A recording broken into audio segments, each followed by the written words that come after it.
Hi, it's Mars Beyond from GBC Live. Today we have Lauri Tammi, CEO and founder of Mingle Advisors. Mingle Advisor is a company that they're advising many startups, also many other businesses, which they are based in Hangzhou. Today, Lauri is going to talk about himself. Also, we want to talk about entrepreneurship in China. But before going through the topic, we want to know about Lauri Tammi and his background. Lauri, thank you so much for being here. Thanks, Mars. It's a really great honor to be here. This guy is super great, Mars. We've already, met 2 years ago already, and I really appreciate him. An Iranian landing into Shanghai, connecting us foreigners here, doing super interesting media stuff. I mean, they can only see this side, but looking into the other side, there's fantastically arranged all the cameras, everything in really cool startup space, We Plus. He's a really good example. I really like what Mars is doing, and thank you. He's very inspirational. Thank you. So we have a long way to go, yeah. But, yeah, of course. Myself, I'm from Finland, a little bit different country than Iran, slightly smaller, but we are both foreigners living in China here, and very excited about entrepreneurship. I've lived over 5 years already in China, in Shenzhen. Nice. Next to Tencent for 2 years, studying Chinese language, culture, connecting with the local folks. Nice. Then after that, 1 year in Beijing, next to Baidu, next to Tsinghua, in another startup center of China. We organized an event called Slush in 2015. Nice. And now, last 2 years in Hangzhou. Hangzhou is super interesting, next to Alibaba. So we have BAT, kind of all those three. And we also cooperate with Alibaba, especially such as delegation, Alibaba Ali Cloud Computing Conference, and also with their seniors. But mainly we operate with government, education, and startups. Businesses. We do consultation, help them to launch China. So sharing my own experience after 5 years, and also our team, super good team. I'm really happy about them. So really excited to talk with you today. Beautiful, awesome. So as our talk is all about entrepreneurship in China, so let's talk about China a bit. Yeah. So how's it if you want to get in China, like as a startup, as an international startup? Do you think that the startup they need to get in China? If they need to get in China, then what are those requirements? Well, that's a super good question, and actually, we're probably supposed to say everybody come to China, super awesome place. Yes, it is, but it's also very challenging to come to China as an individual. Whether you're a student, whether you're an entrepreneur, whether you're a big business, it's not very easy. However, there's super great opportunities. People say everything is difficult in China, but everything is possible here. So if you guide your boat well, there's a lot of stuff that you can do in China. Not necessarily everybody needs to come here. You can also have an operator or a representative here that represents your company or your organization here. That's also really good. Regardless whether you come here, you're going to need the support of the local folks here. That's super important. It helps if you speak some Chinese, know the culture, get along with the government, understand what is their direction, and also can connect with the innovation elements of Chinese society, such as, what people are doing in Hangzhou, like fintech, Alibaba.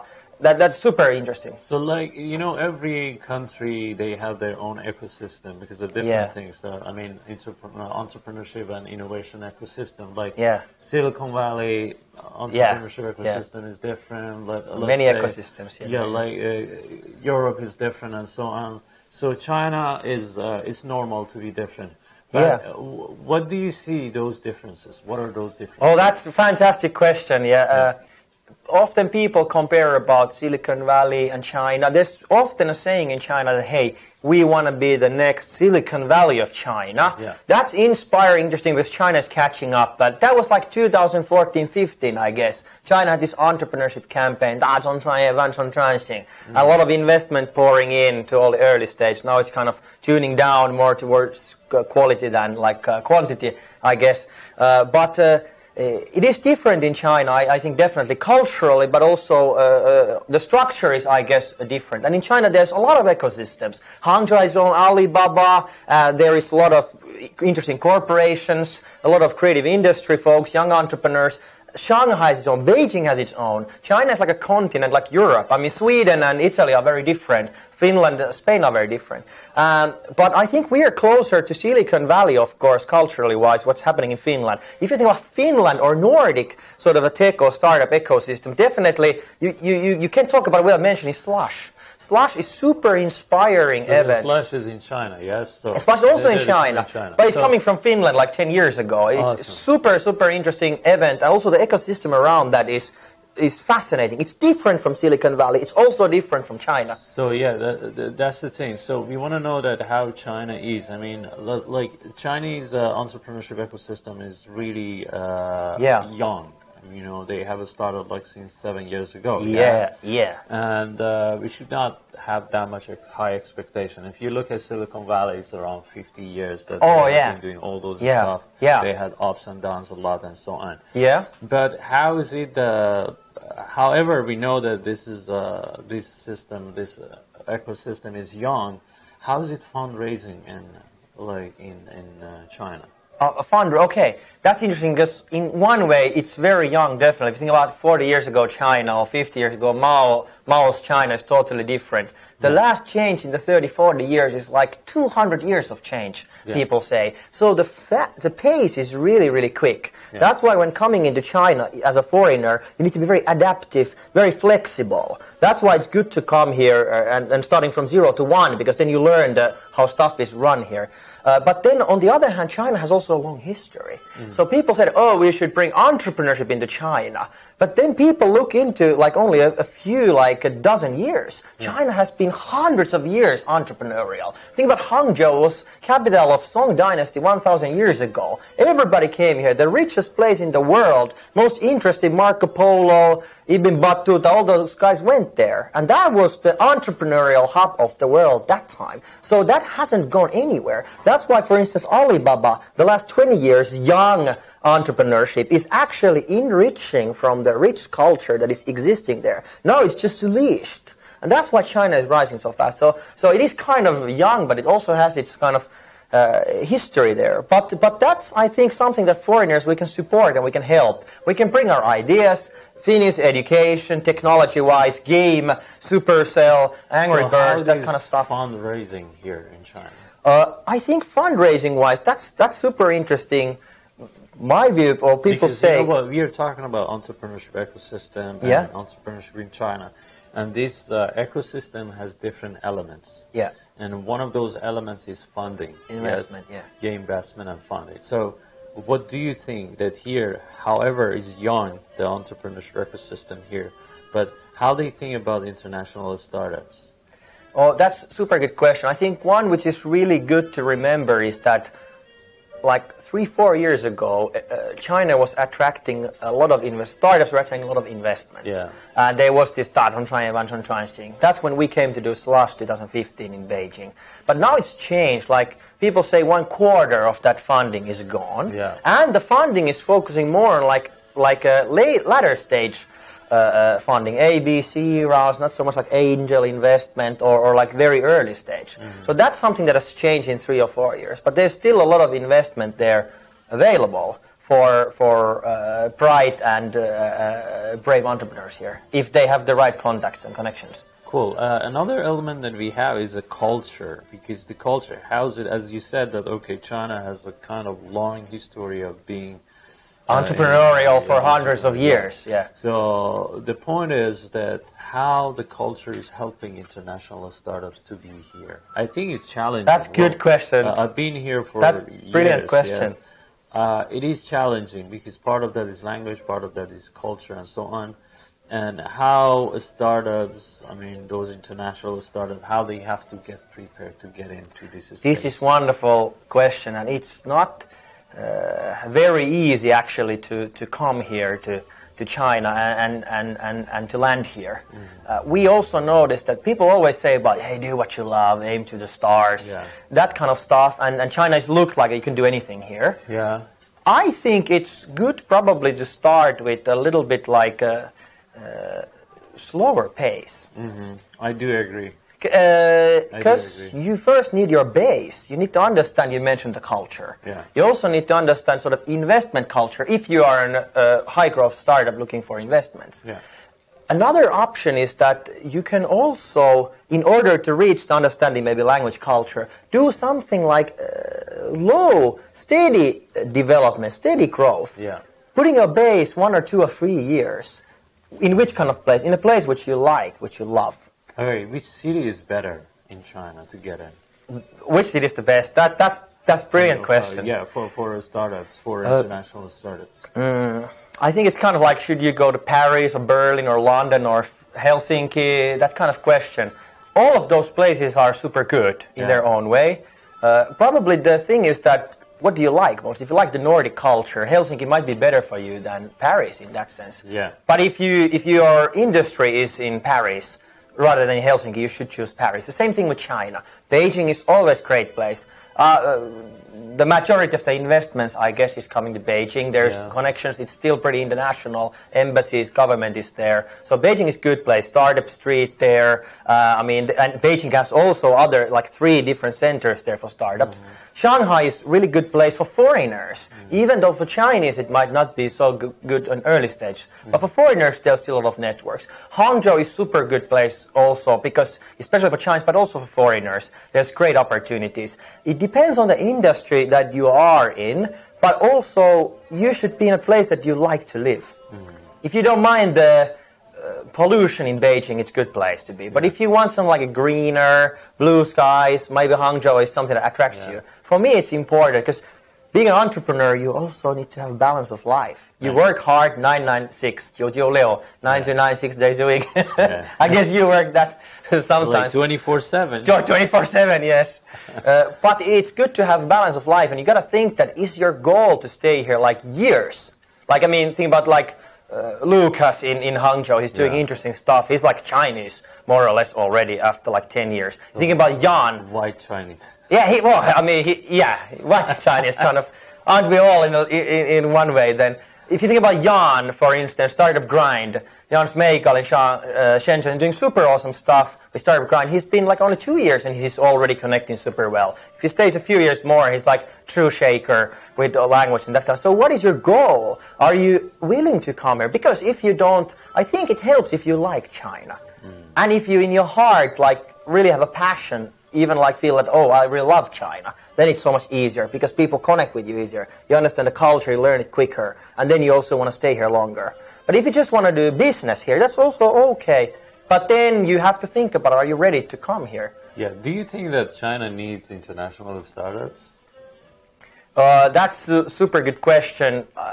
Depending on who you ask. Are you asking government guys? Are you asking the young entrepreneurs? Are you asking me, or are you asking yourself, or are you asking folks watching this? Probably different answers, but I think the view for all of those would say that China wants to internationalize more and more. It's different now, and China is more ready for that. The idea is that we should become international. Chinese, many people say for that.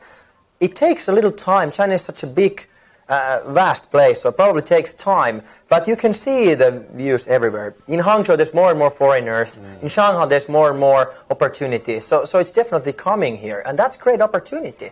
But it's also good for entrepreneur, blue ocean. Thinking about some places where there's not so many foreigners. There you can avoid of living in a foreign bubble. You better localize with the local folks there, and maybe you have entrepreneurial opportunities also. Yeah, second-tier cities or third-tier cities. I think, in my opinion, for startups, for international startups, it's the best to get there, to get the whole meaning of the culture of China, and also to get used to from the lifestyle of Chinese. Also, they can understand the language and everything, and in all aspects. So it's very clever talk. I had the same experience myself. I lived in Shenzhen 2 years. First trying to understand the language. I studied language carefully, culture. After that we started doing entrepreneurship startup stuff with Slush in Beijing. So that's a really good point. So what kind of industries? Like when we talk about a startup, international startup, so my opinion is if international startups, they have a kind of barrier, a kind of barrier that like we don't have it in China. What it means barrier, it's kind of unfair advantage, something that like Chinese, they might not have it. Okay, it can be a kind of high tech that you have the patent of that you get in China. Second, or you have a big bunch of money which you can come here and you can government connections, other business connections, or you are a super famous guy, so you get in here and also Chinese like you. Let's say you're a super model or you're a superstar internationally. If you get in China, you get famous as well, and so on. So, beside of that, I mean, in market-wise, Chinese, they themselves, they're smart enough. Chinese, they themselves, they are innovative enough. Chinese are smart, really, really awesome people. I've met so many great folks here. Yeah, what international startups have to come up with that they can be successful here? That's a really, really brilliant question. I think what to do in order to come here, land. Of course, it's about industry, yes. It's also about your support networks and so on.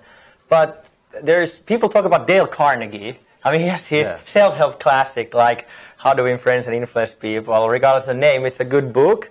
There's a really good phrase like, become genuinely interested about people. They're doing business in China anywhere. As you mentioned, it's about resources, about people. It's about winning trust. Can people trust you that you are for them and you have like something to actually added value to give? So we have a quote for that. One of our mottos is from become genuinely interested about people is become genuinely interested about Chinese people. Yeah. That works always. If you are genuinely interested about Chinese culture, the people, what they're doing, you can gain in a very fast, like good understanding, good people who will support, they will fight for you because it's impossible for you as a newcomer to fight your way. That's, I think, one thing, but it's very important. Do you think that having JV with Chinese company as a startup is easy? Oh, that's a really, really good question, definitely. We have a few good friends that have tried the JV model. Many of our as a startup, because if you're a kind of company which you have passed, I don't know, the stage of us being a startup, or you got a kind of B-level company, it might be possible. But the startups, how you want to have JV? That's really good question. Or how you want to have Chinese in your company? I don't think it's very, easy. very good question. I think there's like 2 or 3 points to that. Well, we've had a lot of friends who are actually planning for that. And I think there's a lot of fear. Oh, how am I going to cooperate with the Chinese? Are they going to like be fair with us? And how are they? Because you can't control fully. You have to let your local partner control. Is your trust enough? That's like really good question. I think that's like super interesting from that point of view. But then besides for that, it's also good to think, because when we started cooperating, let's say like Slush, we in Finland or in Nordics, you try to get a lot of folks cooperating together. Because in a small country, getting the resources from everybody is very important. But China is such a vast country. If you do JV, you have to choose your partner very well. Because Chinese sometimes also might have like frenemy relationship. Cooperate, but also competing with each other. Let's say we did Slush, we had like Zhongguancun, Z Park, and we had like Tsinghua cooperating. They are partners, but it's not always so easy for them to sit on the same table to see that which way we cooperate. So when you do JV, you got to think that who is your partner and utilizing in that maybe a little bit closed ecosystem sometimes, which is ethically difficult because you want to have open ecosystem. But in China, sometimes you got to have closed ecosystem. And that's something they can get you anywhere in China. So that's something I think what people need to think. You also need a lot of legal advice. You also need a lot of like good friends. But you can utilize the network. There's a lot of foreigners like Mars. And there's a lot of like government folks like councils, a lot of other entrepreneurs. It's good to ask your opinion, of course. We have got a lot of help from super advisors. Foreigners help each other. We're only 2 million here. We're all in the same boat. Let's say if international startup or somebody as an entrepreneur wants to get in one of this, either India or China. So which one is much more ready than the other? Is China or is India? Okay, that's a super awesome question and very interesting question. Because I have the myself. market is big. Yeah. People talk about India and China being like the two giants. Yeah. I've lived 5 over years in China. And dragons. Yeah. I've lived 5 over years in China, and I haven't lived in India, but many friends have done stuff there in India. We have like one really good cooperation partner, EduNation, who's doing interesting education stuff. When we talk with them, they realize that, hey, okay, China might be more interesting and more potential market. But when they started localizing their stuff, they realized that, language is challenge. Indians speak English. Chinese speak, Chinese mainly. Yeah. Partly English. Social media, you don't have YouTube, you don't have Facebook, social media networks. But in India, they have it. So kind of that obvious answer would be, okay, maybe it's easier to land in India in that sense. However, in China, you have also super great opportunities. And in many industries, China is a must. And if you think about long-term, China is super good. But if you're a small company, you really have to think where you put your resources. Many of our customers are willing to come to here, but company has 5 to 10 people working. They are not ready yet, even though they would have the potential. The product is ready here, but their sort of structure, support network is not ready. They can't invest in it, because if you come to China, you can come here to know a little bit China. That's a good start. But it's more like a marathon. It's not like a 100-meter run. That's what some people who've done long-term business in China often say. Yeah, startup companies, like startups, those international startups should come in China by themselves, or they have to go through incubators, accelerators? Which one is better and why? Well, that's a very, very good question. There has come a lot of great international Chinese incubators, co-working space. I mean, We Plus is pretty good. I mean, we are here. It's awesome space. We also helped We Plus to create the contact with Peter and with Helsinki. They have a space now there. Nice. And there's also, of course, all those American great brands. WeWork, others are here. There's, by the way, the Finnish government did really interesting research about this in English, about these local opportunities for us. You can check it out from a government also website. But that's possible. If you have one good person, that is the key connector, one good Chinese person here, that might be enough for you. That's all you need. Might be a strategic investor who has connections, can help you out. If you don't have that, incubators, accelerator programs might suit you very well. Also, you can think about sometimes government can help. They won't do the work for you, but they can help to open up the gates or fund you some stuff. Also, we are also, of course, helping, and like advisors here. I mean, we've helped now over like 50 projects already in a little bit 1+ years, and we've got like positive feedback from that. We mainly focus on like early part of the like hunting, not sort of a catching that much. But we've helped open up doors and settle like the 10+ deals already in 1 year. Nice. So we're also very happy to support, especially if you're coming to Hangzhou area, and especially if you're interested about the Nordic China cooperation, we are really happy to support. How do you see entrepreneurship in China in 10 years? Where it goes? Well, okay, I think that's a pretty big question. People say that Shanghai and Beijing are a little bit like a little bit full already. So there's not so many interesting. Got saturated. Yeah, and you mentioned like 2nd and 3rd tier developing places. They are really eager to catch up. That might be a blue ocean where to go, but maybe most important is that you like the place where you are. Mm-hmm. And if you find, like we found in Hangzhou, we have a Finnish partner. There's like City of Oulu and their partners, super interesting Finnish tech education hub in Finland, and they are friends with Hangzhou. So we've helped both sides with government, getting education stuff forward, and now more and more also businesses. So that has been very suitable for us, because you got to think where's your niche. You got to think what you love and connecting your dots. That was Steve Jobs always saying. Yeah. Do what you love, connect your dots. In our case, for instance, okay, we're from Finland. Nobody speaks Finnish. So that's a good advantage for us. What are you coming from? What is what you love to do? What is your niche? That's something that you can think, definitely. And through that way, go sort of everywhere where you can. Connect with your friends. More and more you start getting an understanding that where are these potentials coming. And then after that, focus is really important. We've also got a lot of other offers, but we've had to cancel many offers in order to get this main customer, their stuff done. Google says it's best to do one thing really, really well. Sun Tzu's Art of War says that if you focus on north, your south is weak. If you focus on west, your east is weak. If you focus everywhere, your everywhere is weak. It's sometimes difficult. Awesome, beautiful.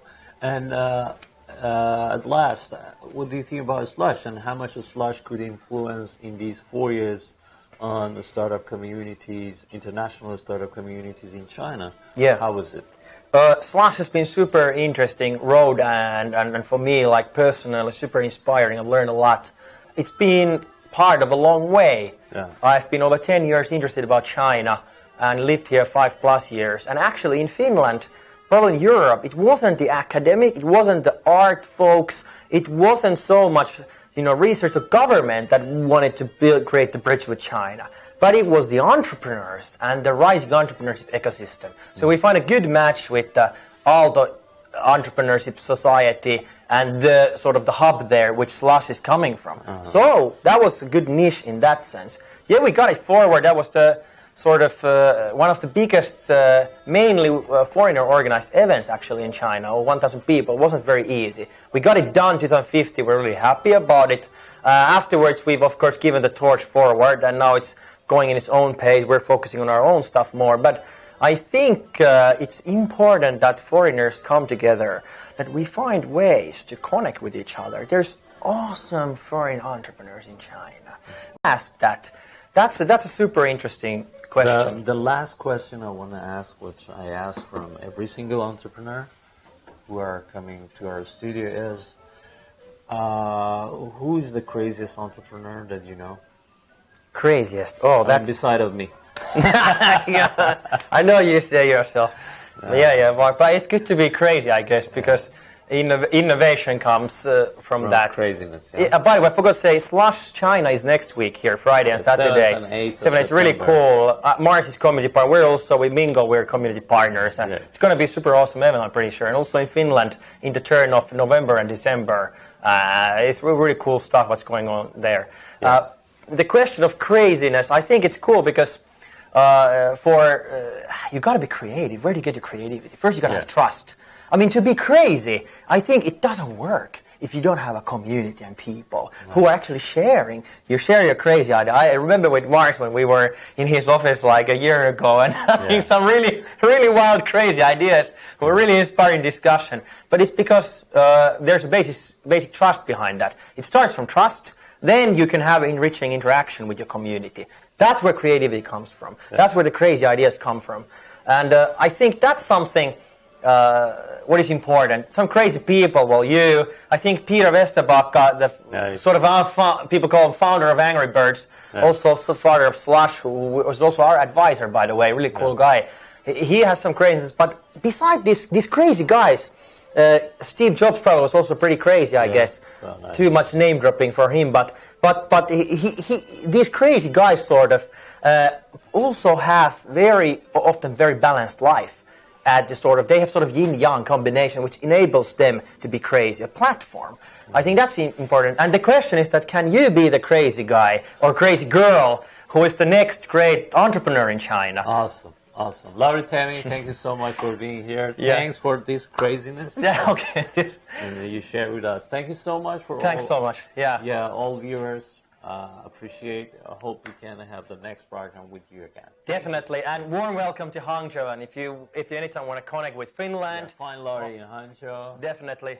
Close by Westlake, close by Alibaba. Yeah. You can send also email. Mars will put up in his website our email and WeChat also. So really happy to catch you later. And big thanks for Mars. This is awesome stuff.